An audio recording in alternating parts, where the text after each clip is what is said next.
From our studio in Georgetown, this is the TV Delmarva Channel 14 News at 4. Hello and thank you for tuning in to TV Delmarva Channel 14 News. Straight ahead, a community is in shock after a Wicomico County Sheriff deputy is gunned down after attempting to arrest a suspect in Pittsville. We hear from Sheriff Mike Lewis and Maryland Governor Larry Hogan on the tragic loss of life. A new bill introduced in the Delaware state legislature would increase fines for parking across the state. And a dramatic rescue of a fawn at Massey's Landing over the weekend. We hear from one of the local anglers who helped in that rescue. These stories and more are coming up, but weather first with meteorologist Hunter Outen.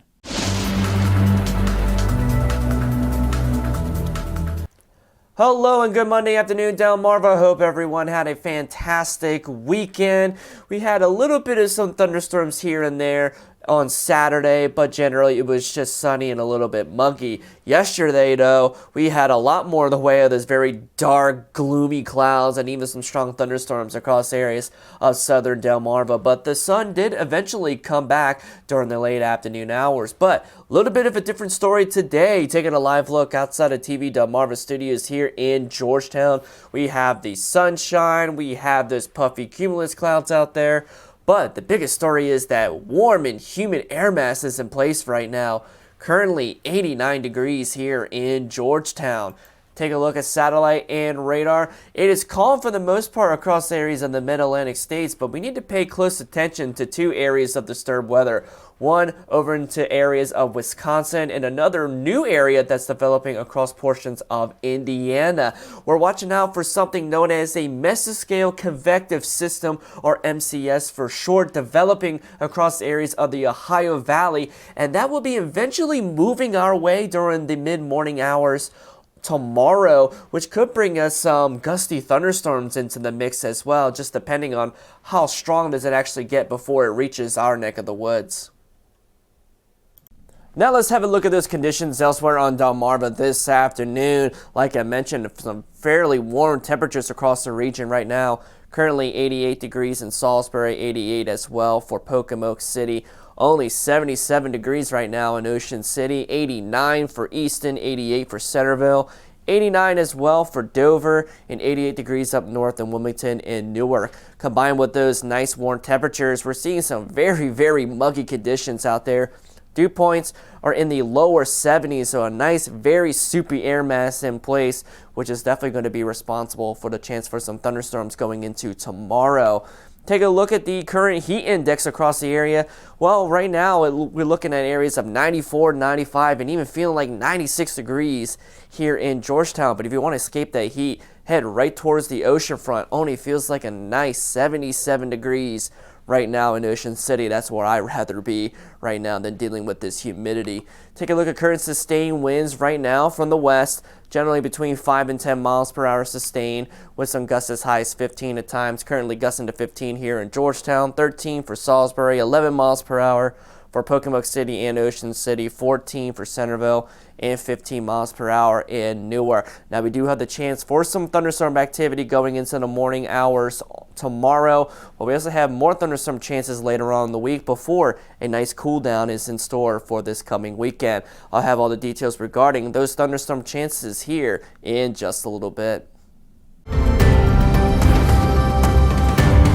The Wicomico County Sheriff's Office is mourning the loss of one of their deputies this morning after attempting to apprehend a fugitive in nearby Pittsville, Maryland on Sunday.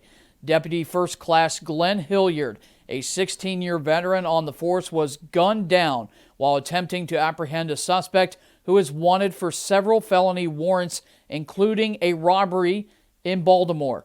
The suspect, identified as 20-year-old Austin Davidson, fled the scene. After an extensive manhunt, the suspect was apprehended. Wicomico County Sheriff Mike Lewis. This suspect is not only a convicted felon, he was just convicted in 2019 in Baltimore City for armed robbery with a handgun. Armed robbery with a handgun, of which he received, Governor, probation before judgment. Probation before judgment for armed robbery with a handgun. he would rob a McDonald's of $1,136. But he would receive probation before judgment. Had he gotten, keep this in mind, he got a 3-year suspended sentence and then got probation before judgment. Had he still been incarcerated where he belonged, our deputy would still be with us here today. Our deputy would still be with us here today. Governor Larry Hogan also spoke emotionally about the incident. We just had a chance to, I had a chance to hug his wife, Tashika, Glenn's wife, and meet his 3 children, his 2 daughters and his son. And his wife said she wanted to make sure that we passed on to people that Glenn Hilliard died doing what he loved. This is just a horrendous crime and tragedy. It happens far too often, but these are men and women who go out there every single day and put their lives on the line for the rest of us. Keep the rest of us safe. And we owe them a tremendous debt of gratitude for what they do each and every day, all of our law enforcement. So I just want to say that this Glenn Hilliard is never going to be forgotten for the hero that he is. We're going to continue to support our law enforcement. We're going to get to the bottom of this case. Someone like this should not have been out on the streets. You've heard me talk over and over again for 8 years about getting tough on these repeat offenders, especially the judges in Baltimore City letting people out. The fact that this guy was out with not serving any jail time for an armed robbery is, just unacceptable. But I'm just here to say that I want to, on behalf of all the people of Maryland, I'm going to ask that they pray for Tashika Hilliard and their family, Glenn's family, and pray for the men and women of the Wicomico Sheriff's Department and for all of our men and women in law enforcement. Sheriff Lewis said during the press conference that a police report of that incident showed the suspect committed the armed robbery of a McDonald's because, quote, he just can. The suspect was arrested about a mile from where the shooting happened in a wooded area by Maryland Natural Resource Police and Maryland State Police. He is being held at the Wicomico County Jail pending his first appearance in court.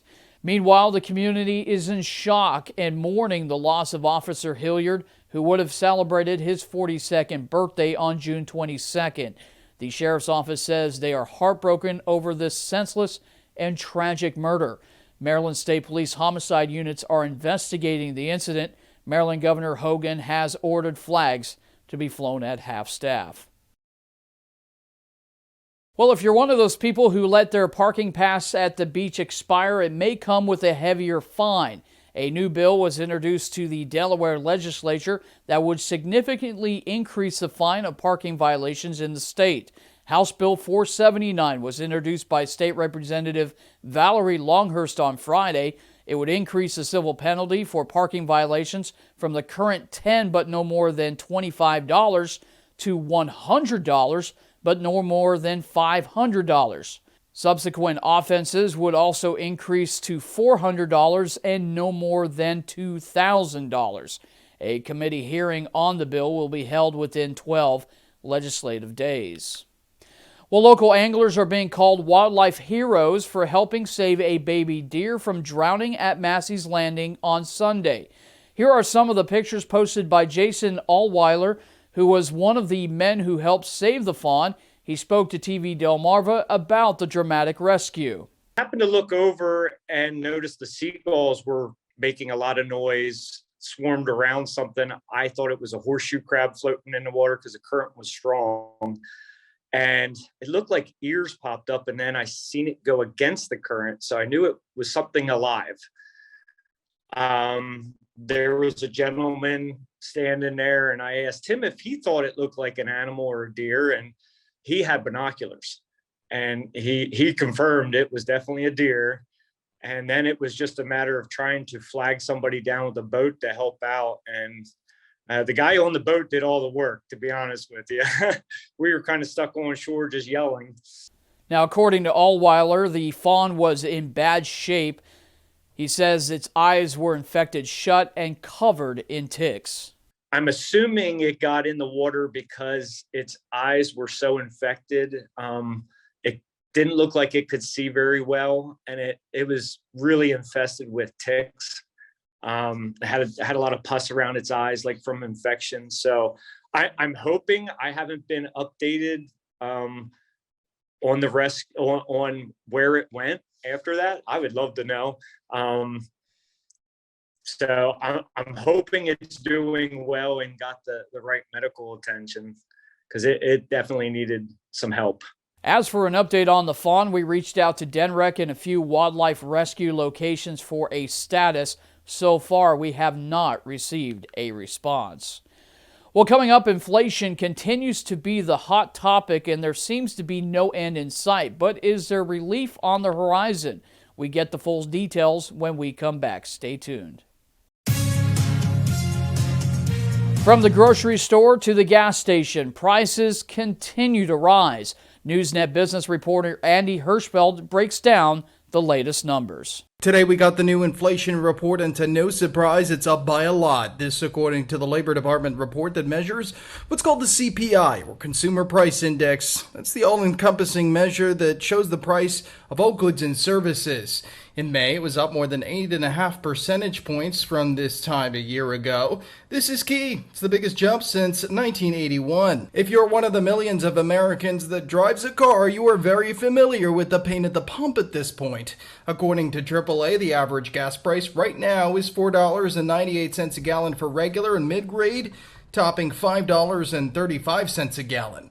Oil prices are up almost 17% for the month. That's a yearly gain of 106%. Food costs also climbing this time. Those are up more than a full percentage point from the month prior. Global supply chain issues have been a concern since the beginning of the pandemic and are still largely to blame. Consumer bounce back, also a major culprit. This as demand continues to surpass supply. Russia has also made things much worse, hindering the global energy markets, especially for liquefied natural gas. The country is one of the world's largest producers. With the summer months, temperatures are climbing across the northern hemisphere, and demand is up to help power those air conditioners everywhere from Paris to Pittsburgh, Mexico City to Madrid, and San Antonio to San Salvador. High gas prices and energy bills aren't exactly a surprise, as we saw this in the late winter of last year. But will this peak anytime soon? That's still an open question. According to the recently released University of Michigan Consumer Sentiment Index report, 20% of consumers see their financial situation worsened, and 46% of them have negative views on inflation. That signals consumers may slow down spending in the coming months, and that would allow the supply chain to actually catch up. This way, demand will not necessarily surpass supply. The Fed also hopes that raising interest rates will help curb some of these inflationary pressures. However, the CPI report suggested that it may not be as soon as we otherwise thought. Consumers are spending because they still need to get that gas to get to work, food to eat, and pay their rent or their mortgage to have somewhere to live. Personal Consumption Expenditures Index report was released a few weeks ago. It showed a slight increase, at least on a month-over-month basis. That came in at 0.2%, and that's down from 0.9% from the month prior. That means expenditures are slowing down a little bit. The next PCE report is slated to come out on June 30th, and that's when we'll see if this decline stays consistent. In New York, I'm Andy Hirschfeld reporting. Well, it was a hot and sticky start to the day. Will we get a break from the humidity? Let's get a preview of your pinpoint weather forecast with meteorologist Hunter Outen. Unfortunately, we are not done with the very humid air mass just yet, and will be the leading contributor to some thunderstorm activity during the morning hours on Tuesday, with a potential large complex of storms moving in from the Great Lakes. Now, a lot of uncertainty exists regarding the overall strength of these storms, but it's something we are heavily monitoring. Regardless, more warm and humid conditions will be sticking around this week before a break towards the weekend. Now don't go anywhere, because when we come back, I'll have a breakdown of what this MCS could be going here on TV Delmarva, Channel 14 News.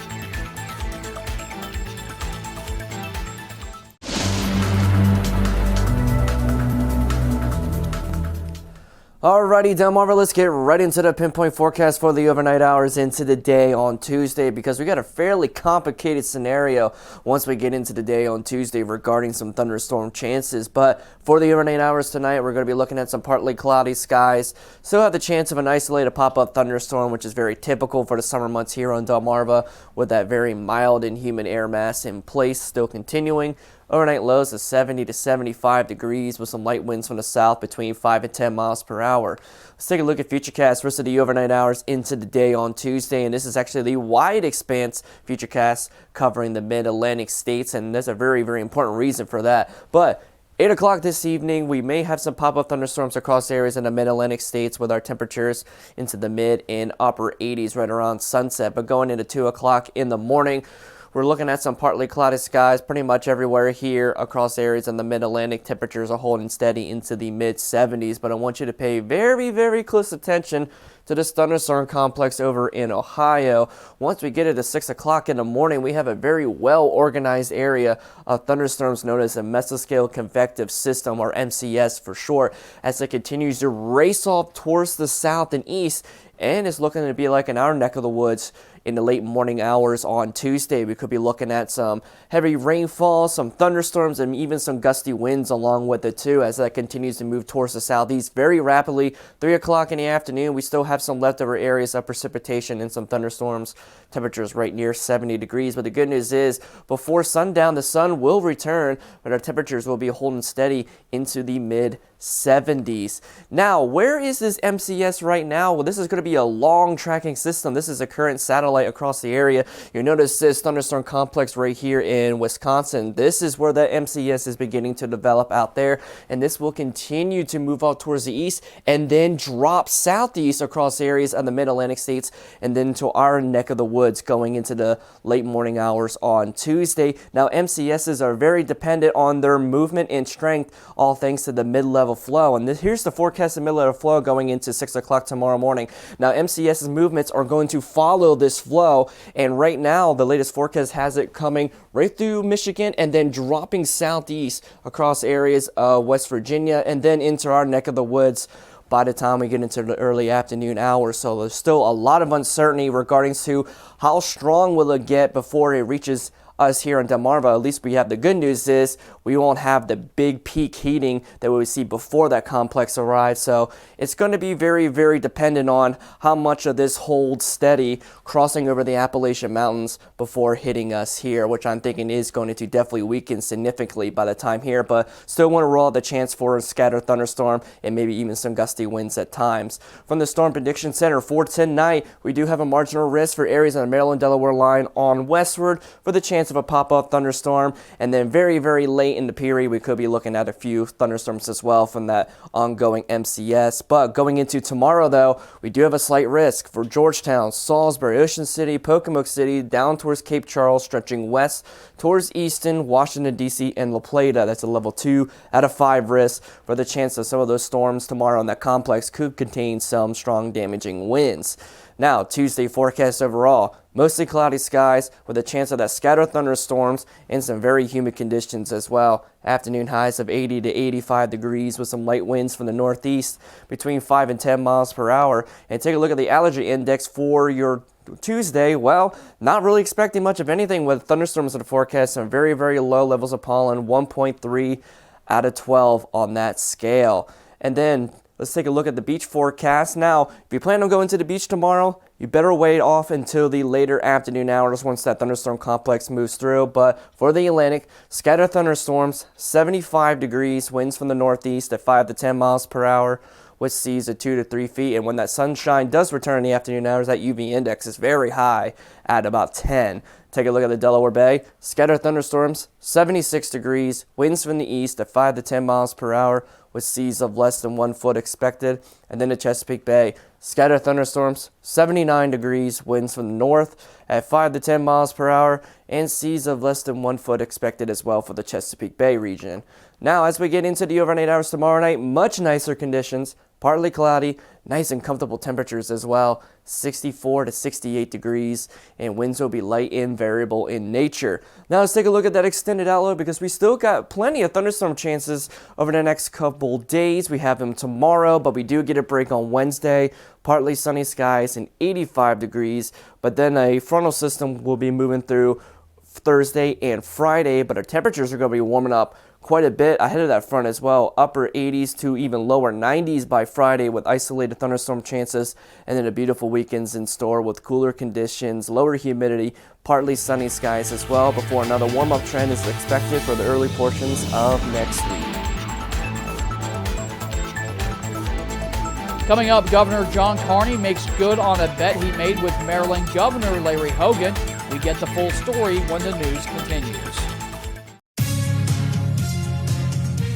Well, Governor John Carney and Maryland Governor Larry Hogan settled a friendly wager over the weekend as the two governors met at Woody's in Dewey Beach on Sunday.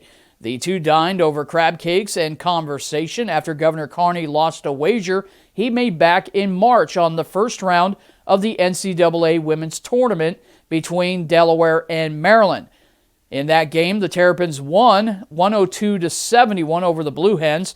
Both governors were joined by Delaware House Speaker Pete Schwarzkopf, the owner of Woody's, the Starboard, and Bethany Blues. Maryland Hall of Fame coach Gary Williams was also in attendance for that lunch. Governor Carney thanked Governor Hogan for the fun challenge and also thanked Woody's for hosting the event. Weather Classroom is sponsored by No Nonsense Office Machines, committed to providing quality products and services with over 15 years of experience here in Sussex County.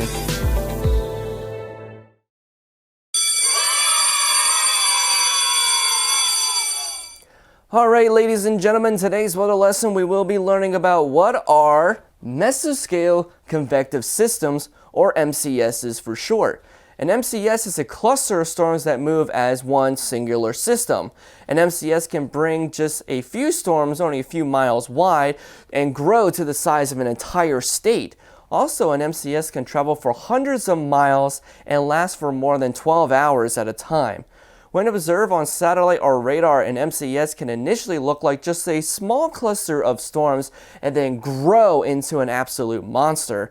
It can also grow from a round cluster of storms to a solid or even a broken line of storms altogether.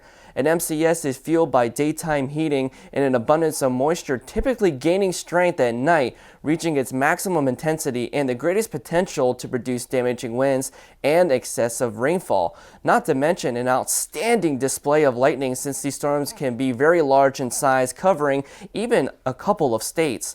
As the MCS begins to weaken and eventually dies out, it can leave behind something known as a mesoscale convective vortex, or MCV, which is a counterclockwise circulation that can last for several more hours or even a few days and become the catalyst for future storms down the line.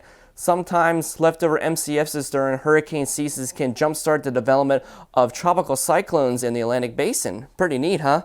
A mesoscale convective system are fascinating weather systems possessing beauty in structure and the potential to provide life-giving moisture to rain-starved areas, relief from excessive heat, and as well as the potential for producing widespread damage that can sometimes have, unfortunately, deadly consequences.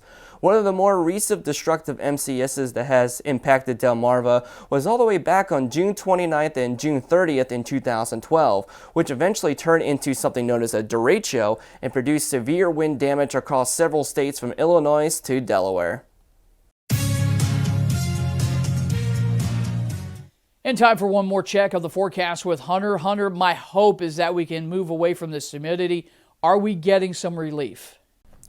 Well, unfortunately, we're still going to be dealing with the humidity over the next couple of days, and as well as several thunderstorm chances as well. We have that slight risk of severe weather for tomorrow with that potential MCS moving through. We do get a break on Wednesday as far as the precipitation goes, but not the humidity, with temperatures in the mid-80s. And then we warm up even more going into the end of this week with more thunderstorm chances, temperatures back into the lower 90s, and the humidity will be present as well. We have to wait all the way into this coming weekend to see some relief from that humidity, and a very, very nice weekend in store as well. Low 80s, partly sunny skies, and the best thing of all, that lower humidity.